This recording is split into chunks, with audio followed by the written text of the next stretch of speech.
Okay, let's fade the music out beautifully and make a start.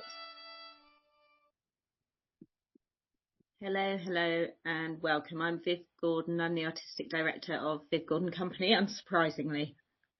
Thanks for being here. So this is the UpFront Survivors Gloucester launch. Next slide, please. I feel ever so official when I say that. Next slide, please. And I'm going to hand over to Sarah Blowers, who's our executive producer, to go through the housekeeping. Great. Hi, everyone. I am reading what you've all got in front of you. It's really lovely to be here and also to be working with people in Gloucestershire, because I've got lots of very warm feelings about Gloucestershire. So you have your camera off or on. We ask you to keep your mics off to avoid background noise. This is a relaxed event. It's very hot. Do what you need to be comfortable. I have a fan blowing at me. Move around, close your eyes, get comfy, eat some snacks, drink water, have your camera on or off, whatever you need. And please feel free to use the chat, share reactions, get involved in the conversations, ask us questions. It's going to be moderated by Kayla, and we'll do our best to read some of them out as we go. Thank you. We're going to give you a quick introduction to Viv Gordon Company, and more importantly, an introduction to UpFront Survivors Gloucester, which is our new 3-year project that is funded by the Barnwood Trust, and we're very excited to be doing 3 years of place-based work in Gloucester. And then we have information about some taster sessions that we have coming up. We have a panel with 2 previous participants in our UpFront Survivors programme, talking about their experiences of the programme and sharing some of their artistic work. We have a film called Imagine If Bones Could Talk, which is a co-produced film that we made in Leeds last year, and is an example of the kind of thing that we might do in Gloucester. I'll tell you more about that as we go through. And then we have Sian from Gressac here, Gloucester Rape and Sexual Abuse Centre. I think the C is for centre. Sian can correct me later if I'm wrong. And also a film from the Barnwood Trust, just talking about how this fits in with other work that's happening in Gloucester, and then time for some questions.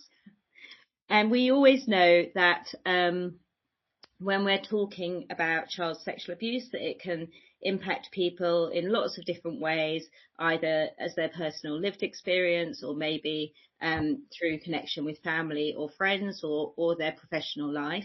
And support is available if you find that you're activated after this session and you need to reach out for support, including the Gressac phone number and website, which is the local service in Gloucestershire, and the Rape Crisis England and Wales 24/7, it says 27/4, 24/7 support line, which is an amazing service that is womaned 24 hours a day, every day of the year, and is open to survivors, friends, families, anyone who needs support around child sexual abuse conversations.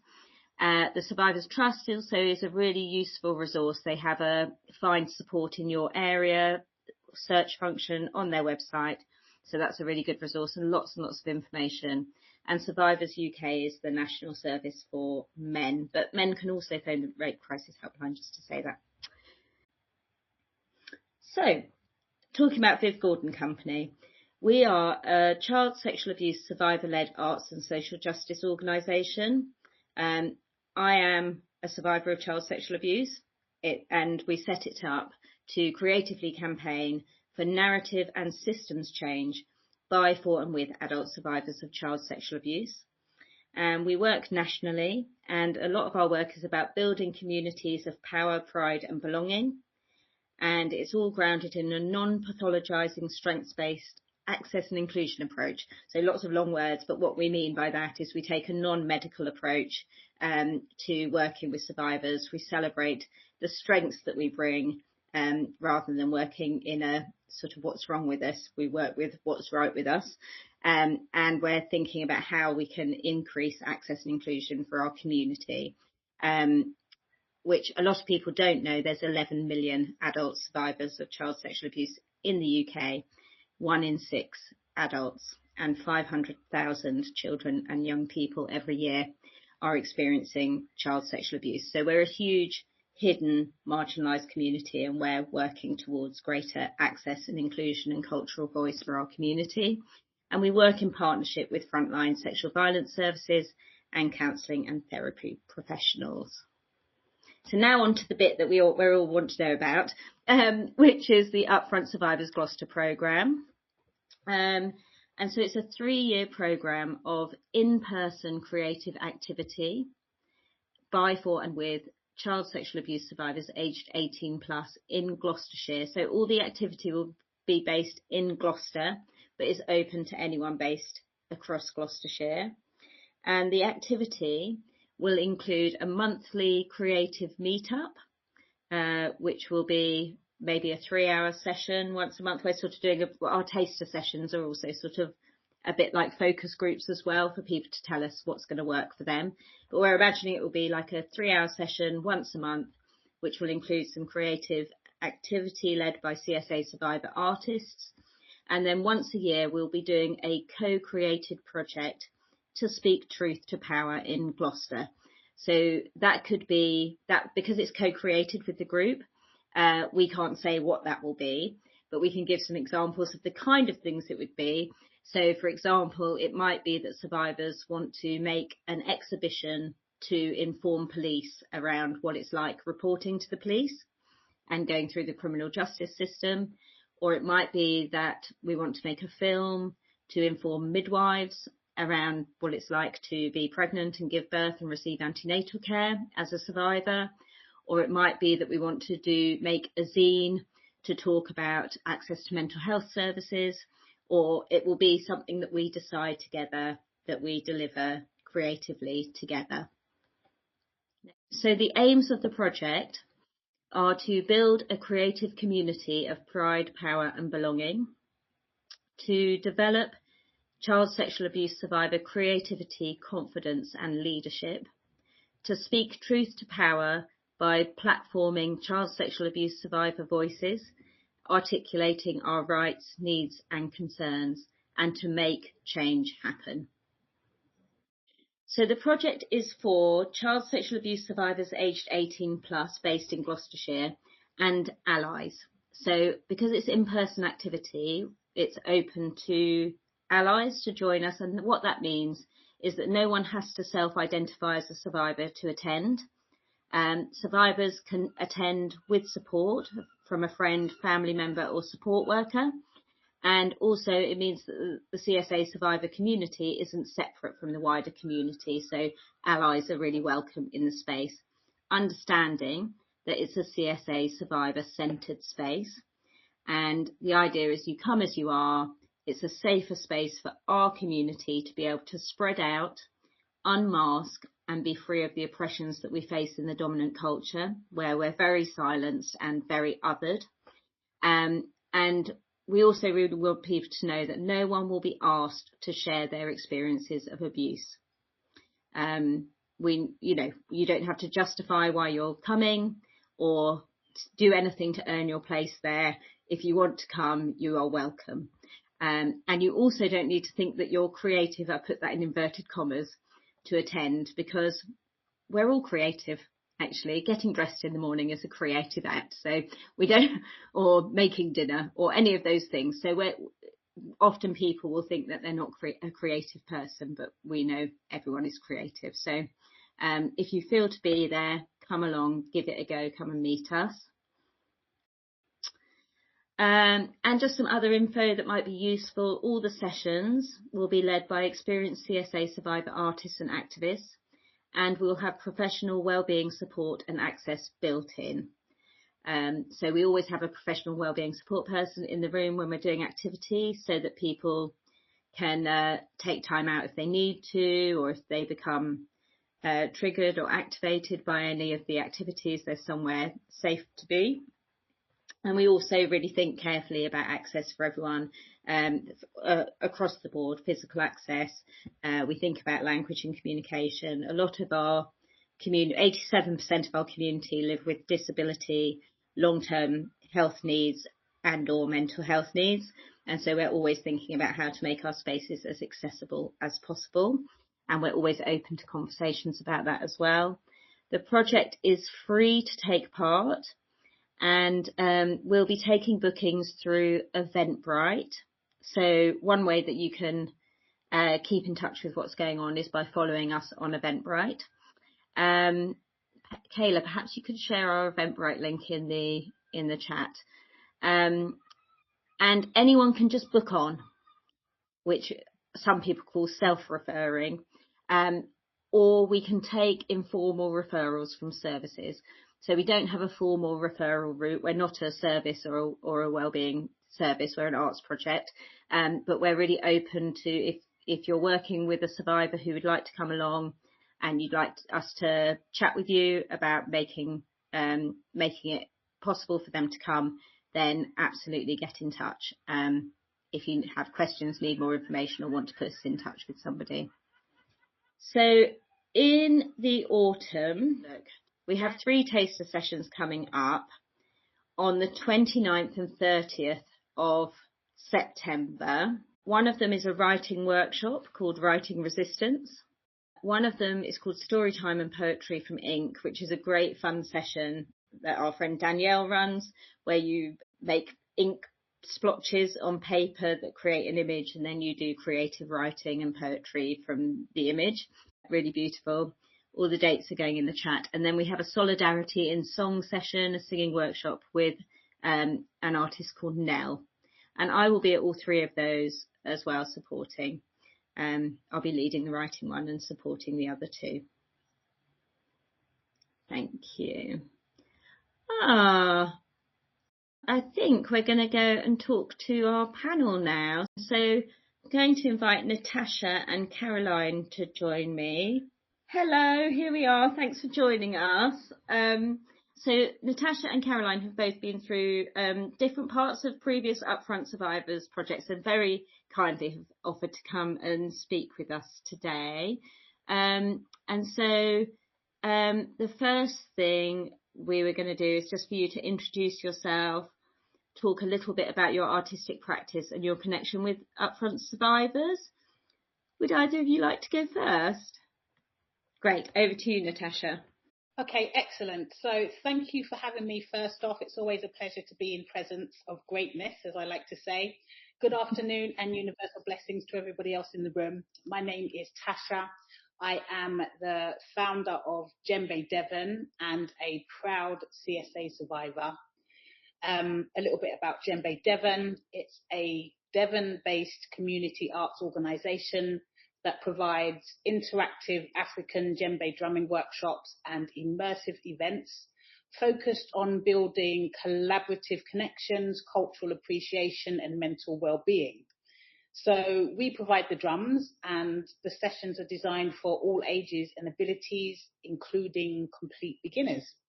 So basically, we aim to help people de-stress, build resilience and live more meaningful lives through the joy of group music making. Let me talk a little bit about my artistic practice, as it's rooted in the rich traditions and expressive power of djembe drumming. But rather than just playing an instrument, my practice focuses on the dialogue between rhythm, physical movement and community connection. So I basically use the djembe to explore how syncopated beats can communicate complex emotional landscapes, how it can bridge cultural boundaries and create shared human experiences. Some of my key pillar practices, just to kind of give you that feeling, is I work with rhythmic language. So we use traditional West African rhythms and contemporary improvisations as a form of non-verbal storytelling, which is really cool in this arena. Physicality and energy, we harness the visceral high energy relationship between the body, the drum's tensions and the hand techniques, the bass, the tone and the slap, to sculpt live soundscapes. We use sonic sound and space, exploring specific acoustic properties and how the djembe can alter the energy, the mood and focus of a performance space or people. And lastly, the cultural dialogue, whereby I just honour the historical roots of the instrument whilst adapting its voice to contemporary social and collaborative musical settings. So that's enough about djembe Devon. Bringing it forward a little bit, my connection with UpFront Survivors is that I attended cohort 3, I believe. 4. Cohort 4, sorry, my bad, of the Creative Leaders Training in Bristol. And I've also attended various other Viv Gordon Company physical location and online events, such as, that pop-up, Zebra Day, and also a pilot steering group. My engagement with the Viv Gordon Company has been a deeply immersive experience. I cried a lot, I emoted a lot, which really took me by surprise. But it's helped me focus on shifting the narrative of my own child sexual abuse, and it has been a catalyst in amplifying my survivor voice, and in my work, creating accessible, radical cultural spaces. So this journey and the collaboration, I like to say, has also directly led to a major milestone for me personally. Through UpFront Survivors, not only am I honoured to have been part of a peer-led survivor community, delivering workshops and participating in pop-ups, spaces and networking meetings, it's also been a powerful catalyst for the creation of my next project. And Viv, I'm not even sure that you even know this, but you've been working in the background. That project is called Voices in Harmony. And Voices in Harmony is a grief song circle concept. It's a communal therapeutic gathering where people literally come together to process loss, sorrow, and kind of transition through shared gentle singing. These song circles, they're not formal choirs and they're not therapy groups. Instead, I would say that they focus on collective healing, connection, and emotional release. It's a super supportive, judgment-free space, and it's designed to help participants release emotional feelings collectively without the pressure of performance or the requirement of prior vocal experience. It's amazing to hear about your journey and what you're doing now, and it's really beautiful. Thank you so much for sharing. Thank you. Really, really great. Amazing. Caroline, shall we come over to you? So that was lovely to hear from you, Natasha. Hopefully I'll meet you at some point. And just to echo that, it's really, really lovely to be here, and I always love just coming back into the Viv Gordon space, which feels amazing. So I'm Caroline. I'm a counsellor and a poet and novelist, and I'm also a survivor of child sexual abuse. And I also just wanted to say that I struggle a lot and have struggled a lot in my life with the effects of trauma, and I have to look after myself carefully to be able to live well. And I have good times and then times when I still struggle a lot. And I wanted to say that because I know that sometimes when I'm having a bad time, I can look at other people and think everybody else is doing better than me. So I wanted to be honest about what those struggles can be like at times. So I'm in my poetry, I like writing about experiences of trauma and recovery, and also experiences of exclusion and oppressive power.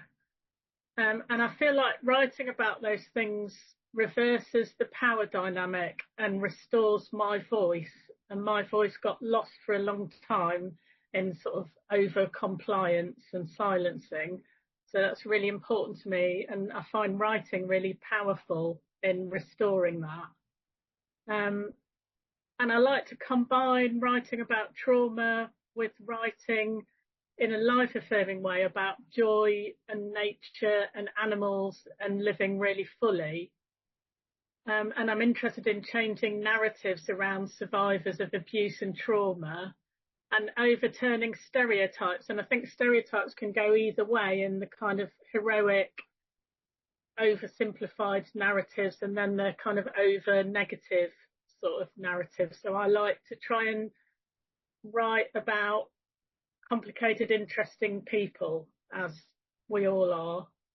And I really like using surreal metaphors and unusual language to try and get closer to what experiences actually feel like. And I've published a pamphlet of poems called Full Body Reclaim. And I'm also currently studying on a PhD, and half the PhD is writing a whole complete poetry collection, which I think I've written most of, maybe about 3/4 of now. So that's exciting. So in terms of my connection to the Viv Gordon Company, I felt for a lot of years that I'd come a long way in terms of reconnecting with myself through having a lot of therapy and other kinds of recovery.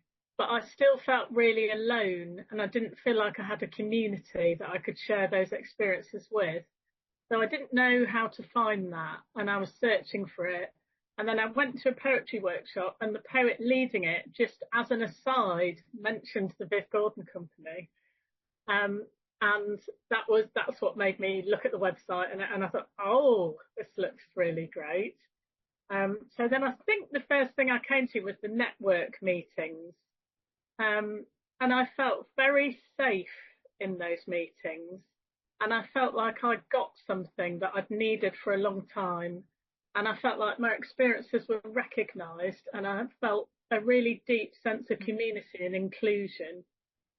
And from there, I attended some workshops, and I had that same amazing sense of inclusion and care at all of those events.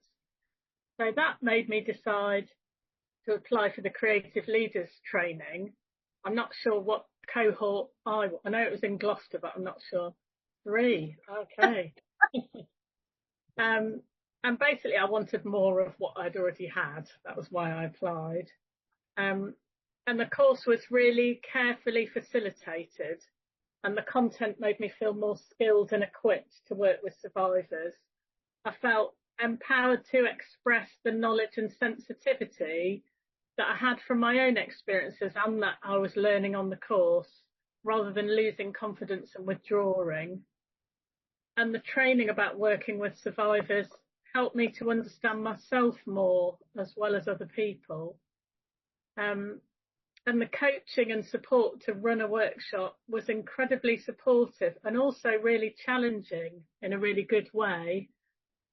And I felt like we became a community on the course, and that meant a huge amount to me, and we're still in touch in various ways. And then that community got bigger when I went to the pop-up cultural space in Gloucester for 4 days last year.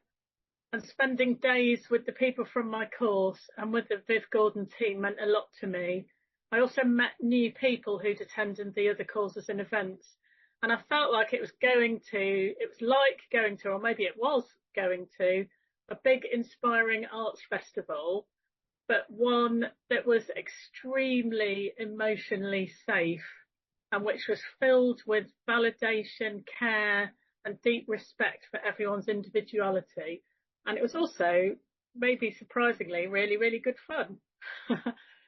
So one of the big things I gained from all these events was the sense of not being alone. I wrote a poem last year about people trapped in the isolation of trauma, realising they were not alone in their experience.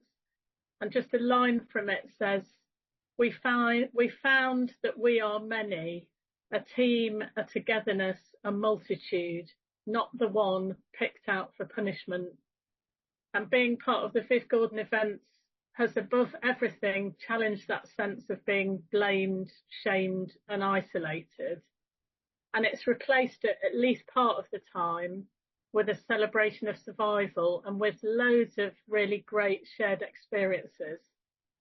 And it's also made me a lot braver in my writing, getting closer to saying what I really wanted to say, and having more trust in my own unique self and my own view of the world, which has massively fed into my development as an artist. And I've also gained what I hope will be a permanent connection with the Viv Gordon Company as a really supportive community in the background of my life that I kind of dip in and out. Yes, so thank you. Thank you so much. It's really beautiful to hear both of your reflections on your journey. Thank you so much. And I loved what you said about it sort of being surprisingly fun, that we like when people imagine what it's like when lots of survivors get together, isn't necessarily fun, but it's sort of everything, isn't it? It's in the space of, I guess, a lot of our experience in life by having to compartmentalise our survivor identity so much within the dominant culture, is sort of that squashes everything together. So it's like we can't be with the devastation of it, but neither can we be with the joy and pride in our survival and our connection, which just everything sort of squashed. So it feels like I always think of it as a space that we can spread out into. And you know, this is my work because I need that myself. Absolutely. Yeah, I need that community and connection myself. So it's very beautiful. Did either of you want to say, we've sort of done both questions at once about, did either of you want to say anything else before we go into sharing a piece of work about what engaging with the project has then led to for you, or have you said everything that you want? I just wanted to check because I asked the first question and not the second one, but I think you've both answered both. Great. Shall we share? Should we come back to you then, Natasha, to share the thing that you wanted to share? Excellent. Yeah, I love that, Caroline. That was so beautiful. And thank you also for just reiterating a lot of the feelings that I felt, but sometimes don't know how to put them into words. So you being a poet, amazing. Yeah, I just wanted to share a song. It's collectively sung within one of the grief song circles that I was telling you about. I invite you to join in. It's very simple and it's called Carry This All. You do not carry this all alone. No, you do not carry this all alone. This is way too big for you to carry this on your own. So you do not carry this all alone. You do not carry this all alone. You do not carry this all alone. Oh, Tash, that was so beautiful. Unfortunately, your sound was breaking up a little bit. We could hear you. We could hear your message as well. It was very, very beautiful. Thank you so much. And I'm looking forward to coming to one of your singing circles. That sounds like an incredible thing. Maybe we could bring one to Gloucester. We'd love that. Yeah. And yeah, grief is such a big part of the survivor experience, and like grieving the things that we've lost through, you know, we've all lost relationships and childhoods and a sense of self and all sorts of things through abuse and violence. And so beautiful to come together and collectively be able to grieve those things in such a positive and creative way. Amazing. Thank you. Oh, I can see quite a few messages in the chat for you, Tash. Incredible. Thank you so It's much. tricky doing music on Zoom. I know. I thought I was just going to give it a go. It's such a small phrase that kind of evokes so many emotions, and grief is often put to the side or not celebrated, and it should actually be celebrated to work your way through that. So yeah, I just wanted to put a little different twist on something that's really sad that doesn't have to be. And like you were saying, it's fun. And it's fun and beautiful, and just beautiful to connect in those places. The thing that's hardest about grief is the loneliness of it, I think. Yeah. Yes, beautiful. Thanks so much. Going to come over to you, Caroline. Did you have something that you're wanting to share today? Oh, it's quite nice to be going into reading, feeling really moved, Natasha, by that song. It's really incredibly powerful. Thank you. So I'm going to read some poems. So this first poem is about shame, and it's about that process that I was just talking about emerging from the isolation and limitations of that shame. So surprisingly, it's called Shame. I was a sealed jar until a ruthless boot kicked and cracked me, then placed me in a convenient cupboard. No longer watertight, my liquid dripped onto the high table, into the plush rug. The seepage was unsightly, with pinched shapes at the spreading edge of darkness, like narrowed eyes. It came from me, proof of corruption, and I had whole holidays, almost a whole life, celebrating the ruined fabric, the repeating answer of not here, not now. Monotony eventually kinked into a need for novelty. I pushed open the closed door, climbed out, and lay down in the centre of that splendid room. The stain spread under my body, becoming a sea to sail on. Brown water could be strong, could bear me, could be muscled like a horse. It was full of life, from sharks reteaching me the straight course, the untroubled bite, to minuscule creatures giving themselves to feed me. When I rose and took my place at the water-damaged table, we had been swept to an entirely new location.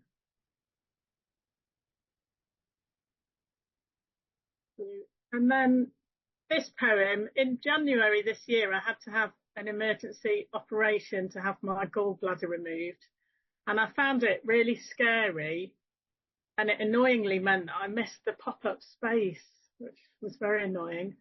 But the experience was also strangely healing, partly because I was really lucky and received really good, really respectful care, which felt quite a healing experience, but also because it gave me a tenderness and respect for my own body, which I hadn't really felt in that way before.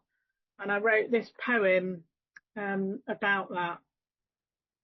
It's called I Leave the Operating Theatre in a State of Love. I love you in this scrappy tie-up gown already worn by 3,000 other people. I love hospital laundry, being provided with non-slip socks and loose knickers, and your injured abdomen, pock-marked by keyhole surgery like a lucky dip. I love you as a speedy speck in the roomy universe, now stopped like a sack on this adjustable bed. I love your bloated tummy, pumped up with gas so they could see where to cut and pull, breasts resting on it like dogs by the fire. I love your breast sensuality, all secret and asleep, their slackness as you age, making them silky and curious. They don't push forward so much now. They look around for what they really want. I even love how close the soft thud of death sounded, a punch into a feather pillow, still echoing through. I love all your ordinary needs because you haven't been able to shit since the surgery. I love these nurses having quiet conversations with you about the best way to get your bowels moving with the least pain. I love operations, the boldness of it, to go into another world, the world of the body, the world of sleep, all that in perfect teamwork, thousands of years of humans saving one another. It feels less like a machine and more like a journey into the cold emergency, gold moon rising above the hospital, into the underworld and all the way back. And then this is the last one.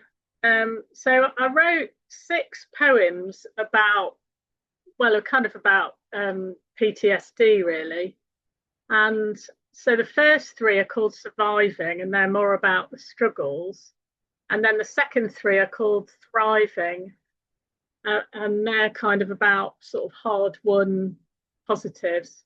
So I'm just going to finish with this one, which is, they're all of them are written in terms of creatures, about sort of discovering the qualities of a particular creature. So this one is called Community Rabbit. I know the third joy of sleeping in heaps, of shared heat and shared breath. My greys and browns are not exciting. I look like one stray bit of bark or clod of mud, so I eat safely with a grey-brown dash from the deep body of our warren.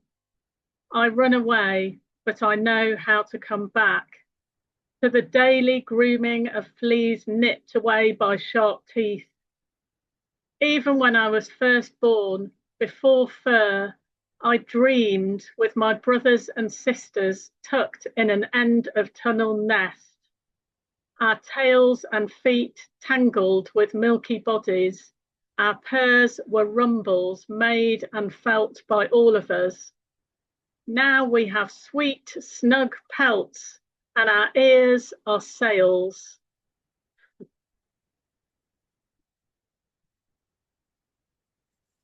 Wow. Thank you, Caroline. Amazing.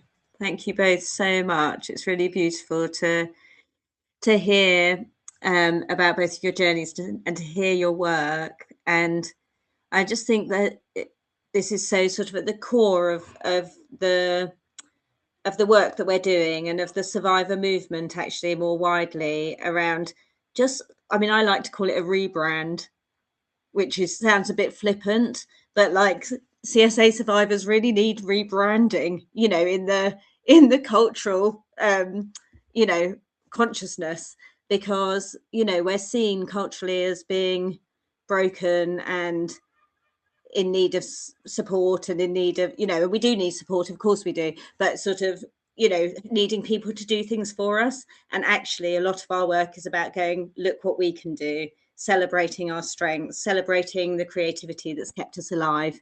And both 2 really amazing examples of that this afternoon. So thank you so much. It's really, yeah, it's just really moving to hear you both and to hear your work. I suppose just it felt like we were a lovely combination there. It felt lovely to follow what Natasha did, and I was resonating with that as I read, and it's just felt really lovely. Yeah, beautiful. Yeah, I would definitely echo that, Caroline. And also you made the point earlier about feeling that togetherness. And it's been a while since I've got together with CSA survivors and been in this arena.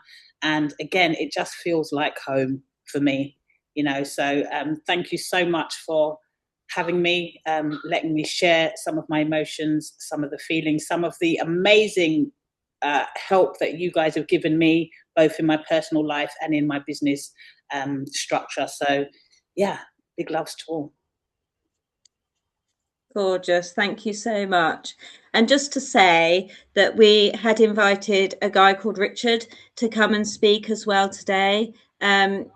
And he was held up at work by a safeguarding issue, so he wasn't able to be here. But just to let people know that the project is open to men and women and people beyond the binary.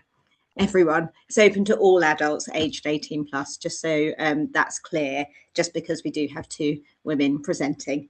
I just wanted to make sure that was understood. Thanks so much. Thank you. Great. So I'm just going to quickly introduce the film, which hopefully will play back without any issues. It's a film that we made in Leeds last year, and the reason that we're sharing it is because it's an example of the co-produced work that we do, where it was very much, we met as a group, we talked about what we wanted to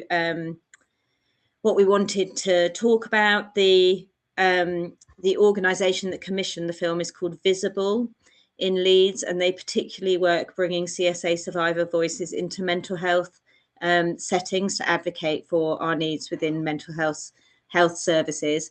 And so this film was made with that in mind, and it was about, well, you'll see, I guess the title sort of speaks for itself. Imagine if bones could talk, of all the stuff that's going on inside us as we navigate the world and what we actually want and need from those services. So we're going to share that now. And if it starts glitching, I will interrupt and turn it off.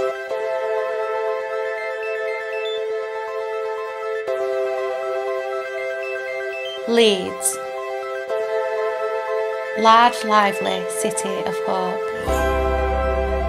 chasing dreams through the drizzle, ever expanding city centre roads, expanding pathways for survivors and foxes and demons. Change peeking through the dazzling market fabric stalls.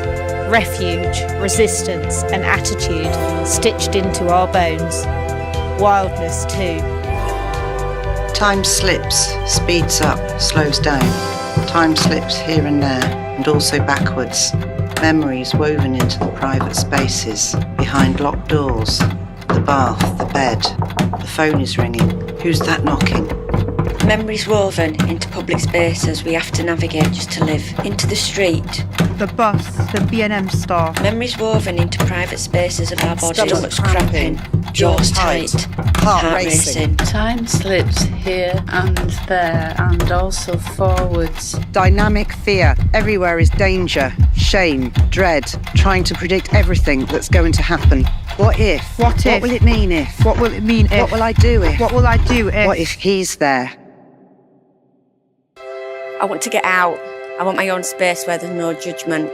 Sometimes it's just easier to be alone, where I get to be me and don't have to guess. The constant internal dialogue. It's a huge hidden workload and nobody knows about it. Imagine if brains were out loud. Imagine if bones could talk. Imagine if we could just say. Imagine everyone's What shall I eat? No, I won't eat. Yeah, I will eat. No, I can't eat. No, better eat. No, don't have it. Eat. Yeah, go on. Oh no, I'm confused now. No, have an apple. Don't have an apple. How many calories is an apple? I want to get no, out. I shouldn't eat. Why should do eat. I want to get out? No, I'm not going to eat. I don't deserve I don't to eat. feel safe. I ain't done anything. I ain't walked today. I ain't Am exercised. I making it I ain't up? burned any Is she calories. looking at How many me? calories is in I want that? to get out. How many Why calories do is I in an want to apple? get It's a out? 50. I don't this feel is 100. It safe. would a big apple, so Am she'll I weigh the making it apple. up? Shall I Is eat? she looking No, at me? no, I want don't to eat. get You out. don't need to Why eat. do I want to There ain't get anything out? I don't to feel eat. safe. Don't have anything Am I to eat. making it up? Tell everybody you've already eaten. What if she's there? I want to get out. Why do I want to get What if out? they're I don't there? feel safe. What if I'm too much and nobody will accept me for who I am? Imagine everyone's thoughts all in one place. Imagine everyone's thoughts. It would be so noisy. Imagine if we could just say what we carry it all inside, carry it all inside. Imagine everyone's thoughts. Outside is silent. Except outside isn't silent. Outside says, you need to forget about the past. You've had lots of input. You're a waste of energy. you're way too sensitive. You're not trying hard enough. Too needy. I can see you've tried to take your own Let go life. of the past. Do you just want attention? Move on. It was a long time ago. Stop playing victim. If my bones could talk, they would tell you that I am a survivor of child sexual abuse. They would tell you about statistics and how many of us there are. And how so few of us get justice. They would tell you that it wasn't me. I didn't do anything wrong. That I live every single day With the extra unseen burden of abuse. in a society that has abandoned me. They would tell you about the pain, the nausea, the migraines. They would tell you that my body hurts more on some days than others. But most of all, I need safety. They would tell you that I crave warmth and acceptance. Clear boundaries, coconut ice cream, And Kit Kat chunkies. That I need decent sleep and rest. compassion and understanding. Accountability and compensation. They'll tell you how complicated it is as a survivor. To acknowledge that you've you got have needs at all. My bones would tell you about the things I love, the music that has kept me alive. And held me through the darkest nights. They will tell you what it means when people just get it. The people who help me believe in myself. Who know it will take me time to trust. And that how I am makes sense in the context of the abuse that I have suffered. They would tell you about the absolute joy I sometimes feel in nature. About the iridescent blue kingfisher I saw flying through the woods last week. My bones would tell you that I want to fly. I would like to spread out my wings. And rise up above the city. I want to flock. I want community and connection. I want to feel the power of the collective, to stand side by side and fight for justice. I need to make art to weave my story into the fabric. So eventually, people understand. Eventually, we become impossible to ignore. I need you, extraordinary leads, to open up your arms and welcome us in. To open your minds and try to do better. To open your ears and listen.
I'm so glad that worked to share with you, and it's just an example of, you know, that we can advocate for ourselves.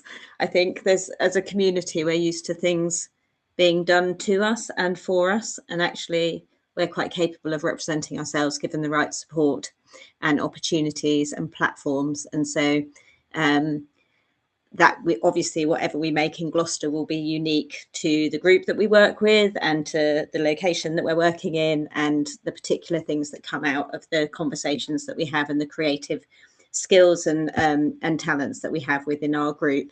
But that's an example of the kind of thing that we're hoping to do 3 times over the next 3 years in Gloucester. Over to you, Sarah. I think you're introducing the next speaker. Hi everyone. I hadn't seen that film all the way through, and firstly I thought it was amazing, and then I started thinking about it in a Gloucestershire context, and I've worked in Gloucestershire for a long time, And it made me think about people's voices and a sense of place, and how fantastic it is going to be to make something that also speaks of place as well as what we're talking about. So moving on, the work that Viv Gordon Company does, it needs partners and allies, and so it's really brilliant to have some partners here today talking about why they would like to be involved in this work. So I'd like to hand over to Sian, who's the CEO of Grassac, and she's going to talk about why the project matters and why here, and there's going to be some slides that are going to be played by Karen. I've been really moved listening to the speakers so far, and as always when I spend time with Viv, I am feeling loved and supported and held, but also always emotional, and it always brings me either to tears or very close to tears. But thank you to the speakers today. It's been really impactful. So my name is Sian Mayer, and I'm the CEO of Gloucestershire Rape and Sexual Abuse Centre. We're known as Grassac. I think that's what people generally call us. Thank you so much for inviting me to be part of the launch today. As an organisation that works alongside survivors every day, we know how vital initiatives like this are. Recovery from trauma isn't something that happens in isolation. It happens when people feel believed, when they feel understood, connected and empowered to find their voice again. Often survivors tell us that they've felt silenced, judged or alone. And projects like UpFront Survivors create something incredibly powerful. A space where lived experience is valued, where survivors can support one another, and where people can move from simply surviving to shaping the conversations and the services that affect their lives. That's why today matters so much. It's not just the launch of a new initiative. It's a commitment to ensuring that survivors are heard, included, and recognised as experts in their own experiences. So thank you very much for involving us today. If I tell you a little bit about Grassac, our purpose, I'm not going to read you all of the slides, so I'll give you a little bit of our blurb, but it's so important that we provide confidential and non-judgmental support, and that we have a trusted reputation within Gloucestershire. We support adults of all genders. I think some people think that we only support women, but it's really important to say that we also support men. We support young people who are over 13 years old. We no longer support children younger than 13. In the last quarter, so that would be from April to June, we received 161 adult referrals. The largest age group seeking support was age 22 to 34, but we see referrals from absolutely all ages. Approximately 89% of those referrals came from women, 10% men, 1% non-binary, and we're generally supporting 1 to 2% trans women and 1% trans men at any one time. So I just wanted to share that so that you know that our services are very much inclusive and there for everybody in the community. So just a little bit about our history. We were set up by a group of women who met in someone's kitchen back in 1984. They decided that they'd had enough and that they were going to do something about the lack of support that was available, and they were going to do it themselves. And since then, we've continued and grown hugely and then shrunk a little bit, but we are going strong currently.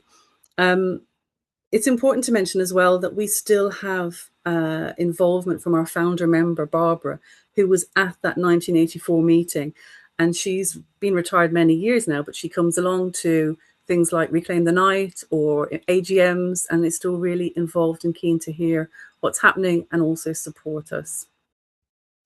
If you do want to hear more about the history of Grassac and the rape crisis movement, a podcast was recorded last year, and Barbara is actually on the podcast, our founder member. They're short podcasts, they're well worth a listen, and I've put a link at the end of the slides, so we can share the slides afterwards, and if people do want to listen, I would definitely recommend it. It was recorded by Rape Crisis England and Wales and paid for by the National Lottery. So we've been a charity since 2014. We have a board of trustees. We have a staff team of 11. We have a lived experience panel called Finding My Voice, and that name was chosen by the panel themselves because it started with a slightly different name, and then we actually said, what is it that you want? But it's really important to also say that lived experience is embedded through the organisation, because many staff, leaders, volunteers all have their own lived experience. So it is really important to say that. We have a volunteer programme, and we have a dedicated coordinator now who supports our volunteers. And we have many different types of support available for survivors, and I'll talk a little bit about that in a moment. We deliver training, we get involved in social media campaigns, and we are a passionate group of women who still hold on to our grassroots beginning. And we stand beside survivors as they navigate what can be a really challenging system sometimes. We go into schools and colleges and we deliver consent talks to young people, and we work across all communities with many partners. And our activism comes to the fore each year when we lead the Reclaim the Night March in November. And this year, two very proud moments for us were when we were highly commended as a charity at the SOGLOS Awards, and also achieving our rape crisis accreditation, which is very, it's almost like a huge academic exercise. It took a long time and a lot of work, so we were really happy with that. So just a little bit about our services. We introduced last year a waiting well offer, because our wait list is currently about 8 to 9 months, probably about 9 months. So our waiting well offer gives people the opportunity, whilst they're waiting for one-to-one specialist support, that they can do an online 4-week course, which teaches them about trauma stabilisation. And it really helps to support people in the knowledge that the symptoms, whether they be physical symptoms or mental health symptoms that they're experiencing, are very normal in a response to trauma. And people say to us that they feel more prepared for their one-to-one support after attending that 4-week course. It's online, it's facilitated, but if they don't want to be part of an online group, they can also do a self-led waiting well offer as well. Then we have a triage service, so we'll assess people that come in and talk to them about what the best type of support is for them. And it's a multi-support offer. So they can have the online waiting well, then they can have the specialist support work, and then they can go on to have counselling with EMDR, which we're really delighted to have as an offer, because it's recognised as one of the most effective counselling forms for trauma. And it's also very expensive to do this counselling privately. And obviously this is part of a fully free package of support available to people and funded by the NHS. We also offer group work, we offer email support, and we do prevention work, as I mentioned, the training and the outreach. So I won't read all this, but it's just a little bit of survivor feedback. Sorry if it's a little bit blurry. My specialist support worker made me feel seen, heard and safe, which is something incredibly rare when you're carrying the weight of trauma. As I mentioned earlier, activism is something that's still really important to GRASAC and part of our grassroots. Here's some pictures from the Reclaim the Night March last year. And we ran a workshop beforehand and had university students making signs with us. And it was an excellent experience, actually. We had lots of support from members of the public. We had a really great turnout. And we also had a member of our Finding My Voice Lived Experience group who spoke and read her poem on the steps of the Shire Hall in front of that huge crowd. So that was an amazing experience. Just gives you a little bit more about Finding My Voice, and the purpose is to really honour the value of lived experience by placing the voices of former clients and survivors of sexual abuse at the heart of our work. Just to mention some of the other things that Finding My Voice have contributed to last year, they delivered a Responding with Care training course at the University of Gloucester alongside other colleagues from other organisations. As I mentioned, the poem that was read on the steps of the Shire Hall, they participated in our recruitment, and they also organised a fundraiser walk for us. So they're absolutely fantastic, and we would be lost without them. Ways to get in touch with us. Thank you. So probably the easiest way to refer is through our online on our website. So there's a form on there that you can complete. If there's any difficulty with that, please do call the number. You can refer as a professional through our helpline as well. And I've also put the link in there to the podcast if anybody's interested in hearing more about that. And if you're interested in joining Finding My Voice as a survivor, or you're interested in volunteering, please do get in contact with us as well. And thank you very much. I hope I haven't gone too much over time, Viv. Thanks so much, Sian. That was brilliant. So brilliant to hear about all of that work. We've got a contribution to share from the Barnwood Trust. Audrey, who is our relationship manager, couldn't be here today, but she's made a film which we're going to share. And this work that we're doing in Gloucester has been made possible by 3-year support from the Barnwood Trust, for which we are delighted, really grateful, and also fantastic partner to be working with. Hello, my name's Audrey. I'm a relationship manager at Barnwood Trust, and we fund the Viv Gordon Company. Unfortunately, I can't be with you today, but I just wanted to say a few words about Barnwood and Viv Gordon and the relationship we have. So Barnwood Trust are really pleased to have funded the Viv Gordon Company and to have them as a funded partner. They deliver a really strong co-produced programme that empowers adult survivors of child sexual abuse to build community, confidence and leadership, all through creating accessible creative practice. The project is grounded in clear evidence of need and aligns very closely with Barnwood Trust's ongoing work around inclusion, rights and social change. The Viv Gordon Company use experienced leadership, strong partnerships and really innovative approaches to delivering the work. This not only supports the individuals but amplifies lived experience and delivers wider long-term change across both communities and services. I'm really proud to hold the relationship with the Viv Gordon Company, with their amazing staff, and to be kept informed of all the things they do. So yeah, again, sorry to not be with you today, but I hope it goes well, and see you all soon.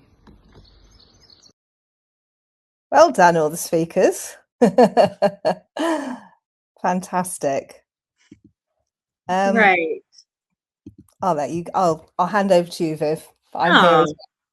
Fine, great. It's just really important to us. Thank you, Sian, for speaking as well. And Gloucester are just an incredible service. We're massive fans and allies of the rape crisis movement, who have been doing incredible work for over 50 years to support survivors. And it's really important to us that we work alongside and in partnership with services like Gloucester, because we're not a support service. We're an arts project, and so we're really clear about that. And whilst we do lots of work that is supportive, where and as well as not a instead of offer. But we've got a little bit of time now for questions. Sarah, have you got your hand up for a reason? Yeah. Have you got a question? No, I've got something fun to add, because I think it's really important to say that all of the work that I ever do with Viv Gordon Company is fun and deeply moving. And one of the things that Viv Gordon Company is doing, actually Viv Gordon as an artist, is recording a punk album. And one of the songs is called Rape Crisis, and it is brilliant, uplifting and also moving. So I think it's a sort of great example. When the album's released and reaches #1, everyone will be singing it all over the country.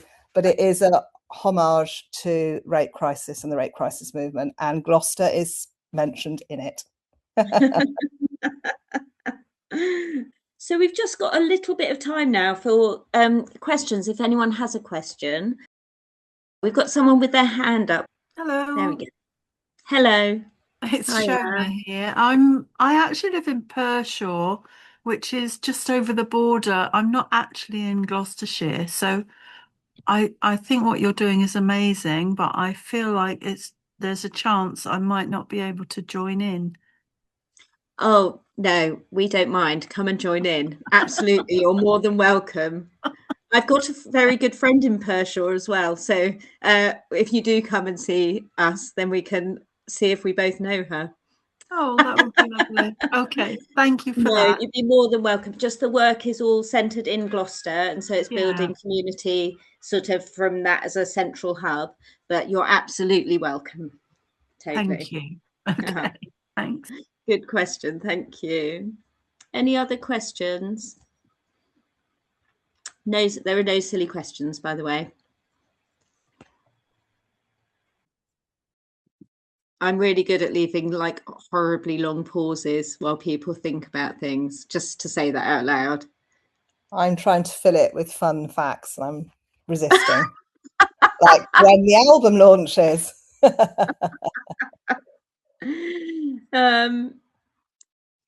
Here we go. Can I join the workshops can you join the workshops if you live further away? Absolutely. Yeah, absolutely.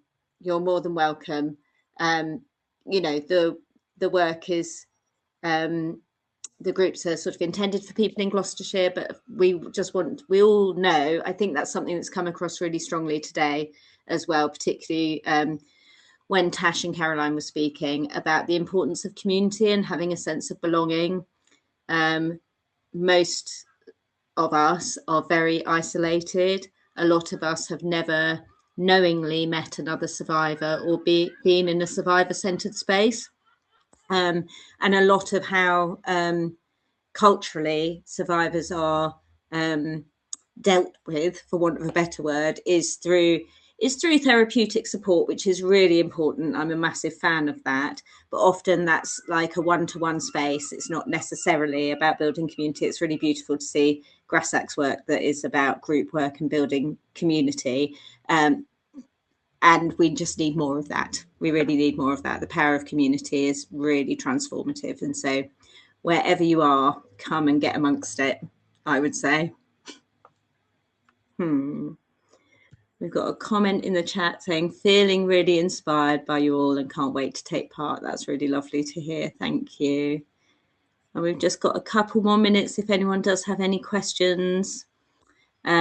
We could share the QR codes for the workshops.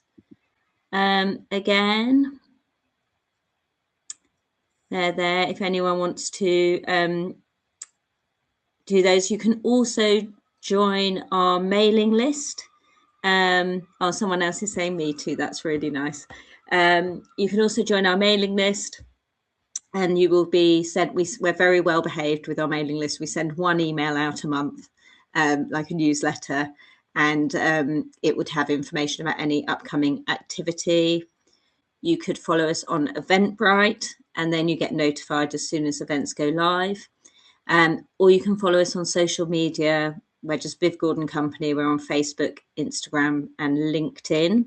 And so you could follow us on there. And again, you would hear about everything that we're doing, including the punk album launch, which obviously is the thing that we're really excited about. But we're not here to talk about that today.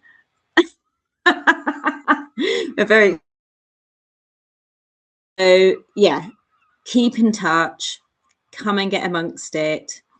If you know people who might like to come, who need to come with support, see if you can support them to come along.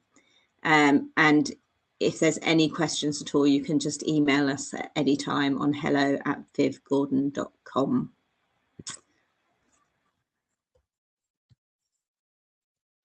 I think I'm going to wind it up then if there's no other questions. It's Friday night, isn't it? Probably all ready to go and have a lovely cold lager or something. My husband's obsessed with shandy at the moment. Every day at about this time, he's like, should we go for a shandy? So that might be what I'm doing next. Thanks so much for being here. It was really lovely for people to make time for today, so thank you. Thanks so much. Have a really lovely evening.